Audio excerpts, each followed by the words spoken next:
Guys, I'm back. Sorry, we had a strange issue there with the audio. Hopefully you guys can hear me right now.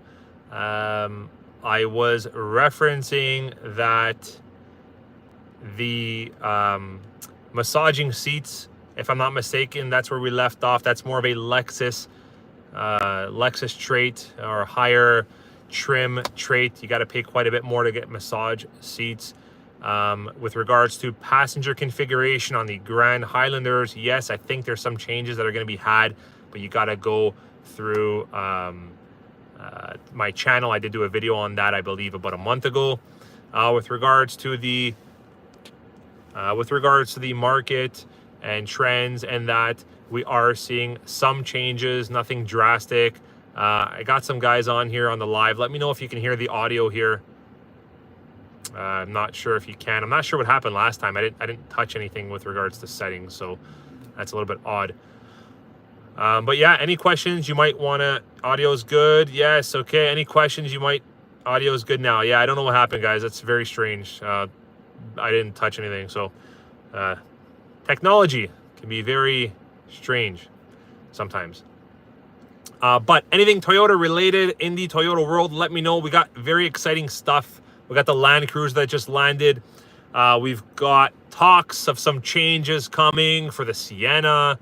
Talks of some changes coming for the Highlander. The Grand Highlander, like I mentioned, I think that just has to do with configuration of seating. We should hear something soon about a redesigned RAV4. However, like I mentioned previously, that news is going to be probably pertaining to a 2026, not a 2025 model. How about Grand Highlander production stop? Will it increase in price or be more available? So guys, the stop sale or stop delivery of a Grand Highlander, that's temporary. I don't see that being something that's going to last very long. I don't see it affecting availability much. I don't see it affecting price and values much at all, really. I'm not sure if for you that's a good thing or a bad thing, but we expect to have everything up and running for Grand Highlander again sometime soon. Toyota 86 Premium, will it come in time from now till December? I'm not sure. I gotta tell you, the 86, we don't have much customers currently for the 86, so that's one model I don't track much. I believe they're built in Japan. So if you got one for order now, there's a chance it would come for December, but you got to be open and flexible to colors and trims and so on. How come Toyota's still quiet about these Tundra engines? I'm not sure. I don't know if they are quiet or they're not. I can't comment on that. Surprisingly, guys, representatives that work out of the Toyota dealers, we are not connected a lot with what goes on outside in terms of recalls, in terms of stuff like that. That's more of a corporate thing. We're a franchise dealer. We don't really dive into that too much. We don't know the ins and outs, really. I mean, as customers, you probably know more than we do. Wait time for RAV4 XSE. That's a hybrid. You're still north of 12 months. Definitely XSEs, especially XSE technology package, are quite rare. Is the issue with the Grand Highlander reliability? Is there an issue with Grand Highlander reliability and quality still? Guys, I just did a live video with Ray and Zach. If you go on their channel, Ray and Zach, they're from Car Edge. You can see, and we touched on the recall thing. Guys, I drive a Grand Highlander. Not sure if you can see, it's got some car seats back there. I drive a Grand Highlander Hybrid XLE. Quality-wise, issue-wise, I don't have any. I've driven this thing for 6-7 months. We sell them like crazy. I've never really heard of any issues other than what has been coming up lately with regards to recall. Don't worry, if you want a Grand Highlander and your heart's set on one, still purchase one because they're great SUVs, great vehicles to have.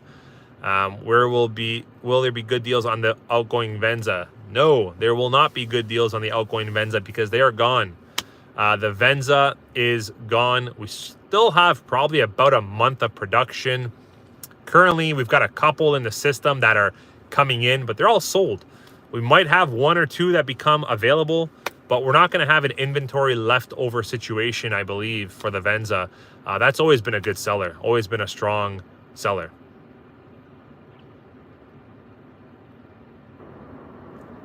Forerunner or Grand Highlander? Oof. Well, like I said, I'm biased towards that because I'm driving a Grand Highlander hybrid right now.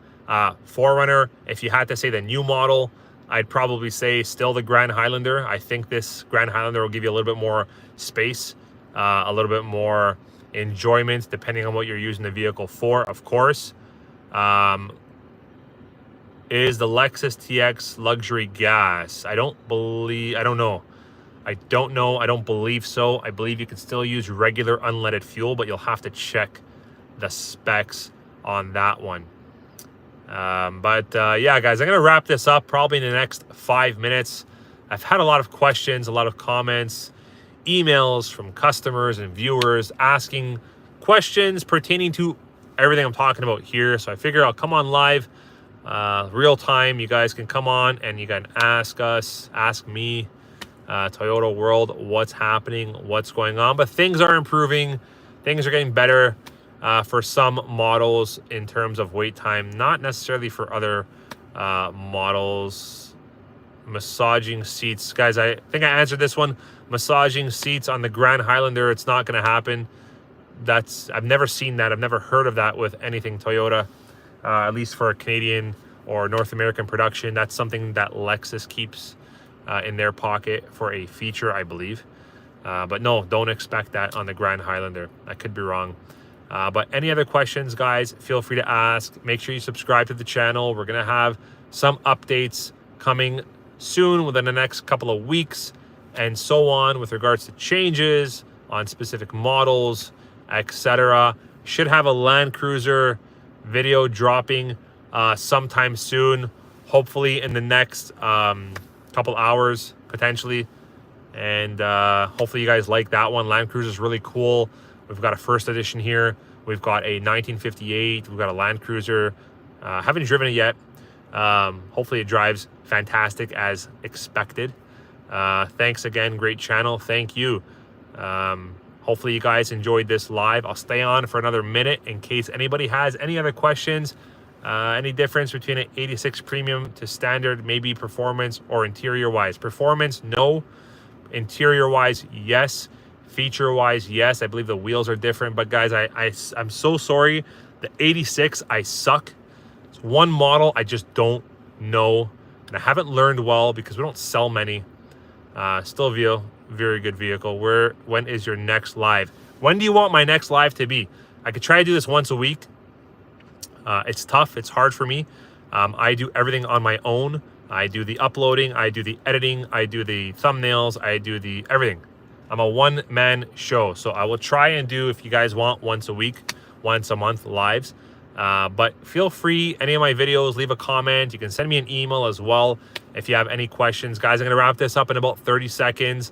Hopefully I was able to answer all your questions. Toyota, there's a lot of hot stuff coming, guys. We've seen the new Camry. We've seen the new Land Cruiser. We've seen the new Forerunner, Tacomas, but there is more coming, and it's not just the RAV4 redesign, hopefully for 2026. So make sure you guys stay subscribed and tuned to the channel. Thanks again, and sorry about before with the audio microphone mishap. Like I said, technology is funny sometimes. All right, guys, we'll catch you on the next live. Take care.